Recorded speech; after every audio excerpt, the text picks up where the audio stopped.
look across the country, I don't know how many realtors are. I mean, there's 172,000 or something. It's a big number. Yeah, 77,000 of them are in Toronto.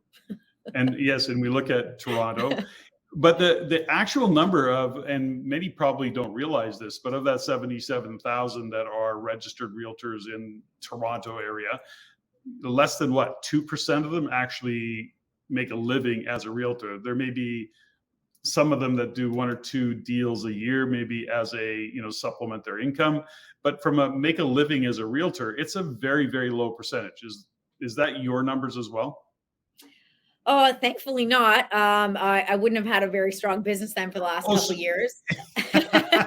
No, but I mean, no, but you are of the upper echelon of the 2%. Yes, yeah, sure. Yeah. I work on a great team. I've been on this team for 9, almost 10 years now. So as soon as I got my license, I decided I wanted to join a team. And the team at that time was, we were, flirting around 12th in the country for all of Royal LePage.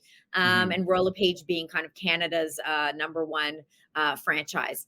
And then in the last couple of years, we've dabbled in first, second, and third. So kind of we're going teeter-tottering back and forth with the top. So I'm very lucky that I surrounded myself with an amazing team. So, but that's what I guess what I'm saying is that you are in the upper echelon of realtors that actually take action, do stuff. So many have gotten their license and never do anything with it. That's really the point of my story. Of that 77,000 or 177,000 nationwide, whatever the number is, it is less than 1 or 2% that actually make a living as a realtor. Most get their license, realize this is really freaking hard work, and I thought it was going to be easier than this, and then they go away and they hang on to that piece of paper, and or they do a bit of a side hustle because their cousin wants to do a deal, so they pick up some commission on 1 or 2 deals a year. That was my thought process. And that's exactly it. It's like the 80-20 rule, but really it's more like 95-5 in all honesty. There's a handful of realtors in our market who do the majority of business. And that applies for like almost any industry, but I think it's really, really prevalent in the real estate industry because there's so many, TV shows that glorify what being a real estate agent is. And that's really not what it is at all. I think a lot of people get into real estate out of circumstance, desperation. Maybe there's divorce and people have to get back into the workplace. And you see a lot of people get into it. They kind of fall into it. Very rarely have I heard anyone say, since I was 10 years old, I wanted to be a real estate agent. We kind of fall into it. And most of us aren't that passionate about it, unfortunately. And you can definitely tell the people who are really in this to create a lasting business, to try to scale it versus the other people who kind of just dabble in it and do a handful of deals. And then I think the results speak for themselves, really. Well, let's spend a little bit of time here, and I'll tell you why.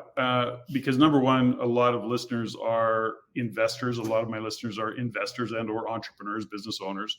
And then, so from one aspect of it, I say, okay, as an investor, what you need to be listening to is understanding is that not all realtors are created equal. Now, we know that, but from an investor point of view, you need to get to a realtor that is really committed to the relationship as opposed to the transaction, that is driven by the relationship, not the money. I think what really gets tired quickly, Laura, and you can confirm or expand on this, which is really that realtors who are stepping into it for the money, they are the 95 or 97% that eventually fall off quite quickly, probably within the first couple of years, probably many within the first year, but kind of like if you last more than 3 years, then you can be a consideration as, somebody who's going to take it on. But give us a little bit of insight into that. Yeah. I think when some people start in the business, they get what's called beginner's luck. I actually myself kind of had that. I had a couple of transactions at the start of my real estate career that were over $1 million, and they kind of landed on my lap. I started in an incredible market. And I think that happens a lot with realtors. The market's going well, everyone's selling. As long as you get just a couple listings, you can make a pretty good living for a year to maybe 2 years. But I think what happens is people have what I like to call is commission breath, right? Where they're not advising their clients properly.